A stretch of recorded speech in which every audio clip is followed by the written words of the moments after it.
The Holy Gospel according to Luke.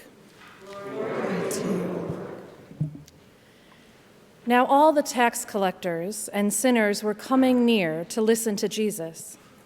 And the Pharisees and the scribes were grumbling and saying, "This fellow welcomes sinners and eats with them." So Jesus told them this parable.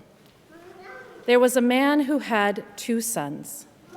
The younger of them said to his father, "Father, give me the share of the property that will belong to me." So he divided his property between them. A few days later, the younger son gathered all he had and traveled to a distant country, and there he squandered his property in dissolute living. When he had spent everything, a severe famine took place through the country, and he began to be in need. So he went and hired himself out to one of the citizens of the country, who sent him to his fields to feed the pigs. He would gladly have filled himself with the pods the pigs were eating, and no one gave him anything. But when he came to himself, he said, "How many of my father's hired hands have bread enough to spare? But here I am dying of hunger. I will get up and I will go to my father, and I will say to him, 'Father, I have sinned against heaven and before you. I am no longer worthy to be called your son. Treat me like one of your hired hands.'" So he set off and went to his father. But while he was still far off, his father saw him and was filled with compassion. He ran and put his arms around him and kissed him. Then the son said to him, "Father, I have sinned against heaven and before you. I am no longer worthy to be called your son." But the father said to his slaves, "Quickly bring out a robe, the best one, and put it on him. Put a ring on his finger and sandals on his feet, and get the fatted calf and kill it, and let us eat and celebrate. For this son of mine was dead and is alive again. He was lost and is found." and they began to celebrate. Now his elder son was in the field, and when he came and approached the house, he heard music and dancing. He called one of the slaves and asked what was going on. He replied, "Your brother has come, and your father has killed the fatted calf because he has got him back safe and sound." Then he became angry and refused to go in. His father came out and began to plead with him, but he answered his father, "Listen, for all these years I have been working like a slave for you, and I never disobeyed your command. Yet you have never given me even a young goat so that I might celebrate with my friends. But when this son of yours came back, who has devoured your property with prostitutes, you killed the fatted calf for him." Then the father said to him, "Son, you are always with me, and all that is mine is yours. But we had to celebrate and rejoice because this brother of yours was dead and has come to life. He was lost and has been found." The Gospel of the Lord. Praise to you, Christ.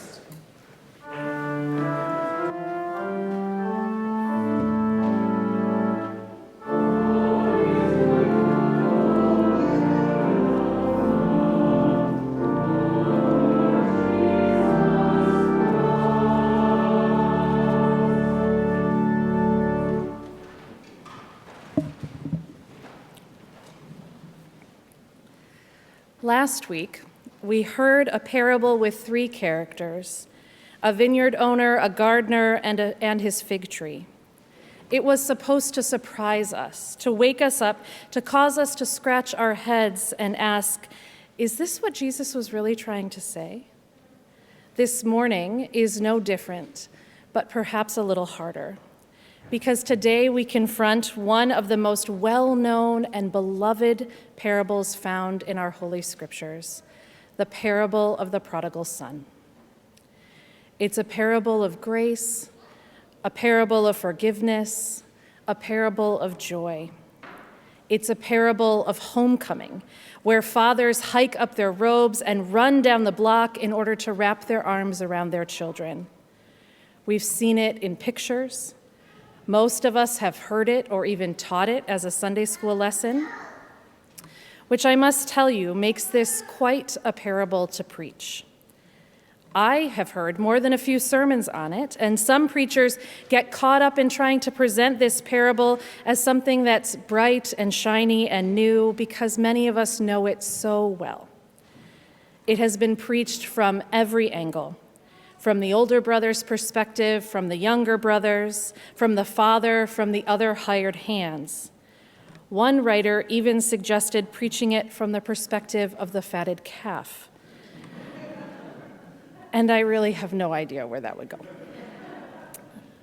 I'm not going to try and be that creative with you today. I'm going to tell you some stories. Because what I am most struck by in this parable is how it continues to live among us. So today we begin with some modern day parables. Several years ago, I was called to jury duty. I spent most of a Monday cramped up in a chair waiting to be called into a courtroom. It was tedious and I was very bored. And then they called my panel. Along with many others, we filed through the criminal court building and into a courtroom. And that's where I saw the defendant. He looked like a child, so young, in a suit that didn't fit very well. It was too big, just like his crime. He was accused of murder with a deadly weapon. I made an audible gasp when the judge read the charges, which is also how you don't get on a jury, just so you know. What happened to you, I thought? What happened that brought you here in a suit that is too big, accused of murdering someone? Don't you just want to go home? Do you feel so lost sitting there? Can you even imagine that someone might run down the road, hike up their skirts, and flat out run to envelope you in their arms? Then a colleague friend of mine called this week, shook up by something that had happened in his parish. It was the case of a young man only about our age who had suffered his whole life with depression. And he found that he couldn't go on even one more day. So he left a note.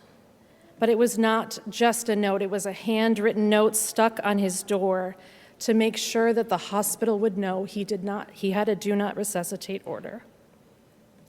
What he couldn't understand in the midst of his pain was the love of those who would be left behind, his own father who would find him and hold his hand as he lay in a coma and beg him to open his eyes and come home. Perhaps there was no one there to help him come to himself, no one to remind him that there was one more place to go as he sat in the midst of the muck and the mire that was all he could see in this life. I think that is why this parable sticks with us. We can see ourselves and our neighbors in this text. So many of us know intimately that feeling of being lost like one of these characters. We've been lost in giving everything that we have away, in being extravagant and lavish in our love and our trust, only to face disappointment when someone that we love squanders what we have given them in dissolute living. Or we have woken up one day only to find ourselves living among the pigs, so far gone that we don't know what happened to those grand lives we had planned, filled with shame that we are beyond help, beyond love, beyond repair. And so many of us have been standing outside the door, watching the feast and celebration and wondering if there really was a place for us, or if the party would always be about someone else. We have seen joy somewhere off in the distance, but it felt like it was the wrong time, not right given the circumstances, not something we deserved. Coming into joy has also been lost to us. So what is supposed to surprise us about this parable? perhaps that it lives among us even now. We know what it is like to see ourselves and each other lost in the midst of this world, and yet when we are quiet, we also so often know what it means to be found and captured by grace and mercy. Sometimes I am, like you, am so utterly overwhelmed by how much has been lost in this world. How many people walk around like they are the living dead, wishing that someone would even offer them the pods that the pigs were eating in order to help them feel alive again. Sometimes we can be utterly overwhelmed by how often we are so sure that we have gotten where we are on our own, and the idea of helping someone else, of trying to offer a hand to someone in need, seems like it throws off the balance of the world, or it's just unfair. But most of all, I, like you, can be utterly overwhelmed by a father that keeps running down the road, keeps on sharing his inheritance, keeps on giving us what it means for us to try all on our own, knowing full well that the deepest life is always at home, in relationship with him and with one another. When we open our eyes to see God's word living among us, it makes it hard to remember the beginning of this story, because our text for today begins as an answer to a question. Jesus is welcoming and eating with some sinners, and so this gathered crowd of religious leaders begins to grumble. And he tells them 3 parables. One about a lost sheep that the shepherd cares so deeply for, he's willing to leave all the other 99 in the pasture in order to find that one, because the 99 are incomplete when one is missing. And then he tells the parable of a lost coin, one woman's tiny coin when she already has 9 others, a little coin that she will turn her entire household upside down to find. And finally, he tells this story, our parable for today, about 3 people, and I think more than just one brother who's lost. And I wonder if Jesus was among us now, if he would tell us other stories. Perhaps a story about how someone here in our own city sits facing the possibility of conviction for murder.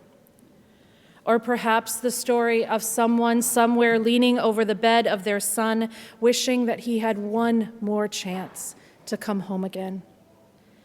But it doesn't just end with this lostness in life, in our biblical parables or in the world around us.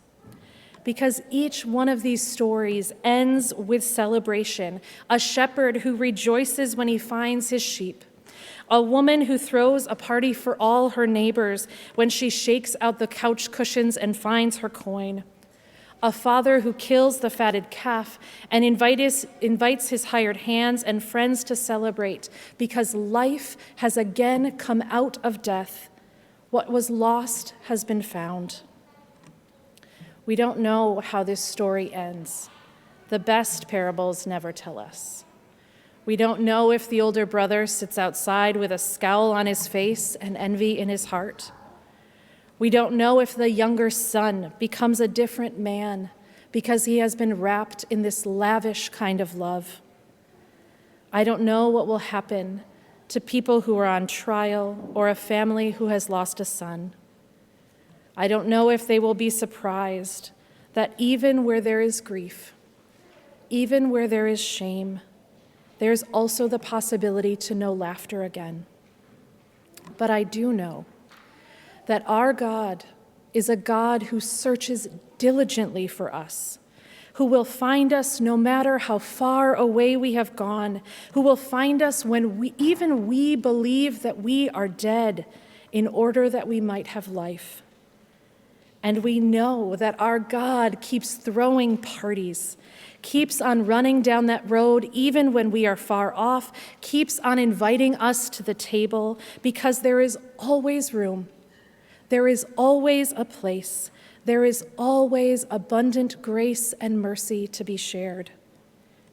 We had to celebrate and rejoice, he says. because the one who once was dead has found life. The one who once was lost has been found. Amen.